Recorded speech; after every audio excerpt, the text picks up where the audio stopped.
Strong Group Athletics PH tinalo ang Malaysia Hariman upang manatiling unbeaten sa Jones Cup 2024.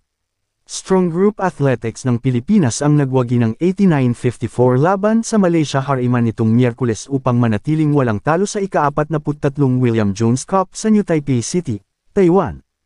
Isinara ng Philippine Ball Club ang ikatlong quarter sa pamamagitan ng isang 13-0 run, at nagpatuloy sa isang 30-6 na fourth quarter upang panatilihin ang kanilang walang talong record sa taunang paligsahan.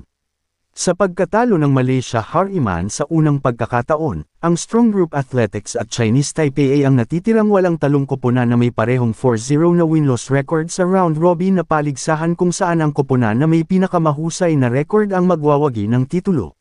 Sa pagkakataon, magtatagpo ang dalawang koponan sa huling laro ng paligsahan sa linggo. Nagtala si Chris McCullough ng 16 na puntos at 5 rebounds, habang si Renz Abando ay nagpakitang gilas sa kanyang pinakamahusay na laro ng paligsahan sa pagtatapos ng 14 na puntos at 10 rebounds, ang ilan ay mula sa huling bahagi ng ikatlong quarter. Si RJ Abarientos na pupunta sa Barangay Ginebra ay matatag rin sa pagtatapos ng 9 na puntos, 12 rebounds, at 2 steals para sa SGA. Makakaharap ng SGA ang Future Sports Basketball Team, na may 1-4 na win-loss record, sa Huwebes. Ang mga puntos: Strong Group Athletics Pilipinas 89, McCullough 16, Abando 40, AG 12, Coam 11, Fenner 10, Abarientos 9, Ildefonso 8, Heading 4, Ravenna 3, Init 2, 2-0.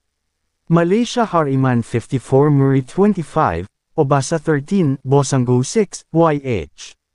Wong 3, J. Wong 3, Cook 2, Ting 2, De 0, Lee 0, Chang 0, JK.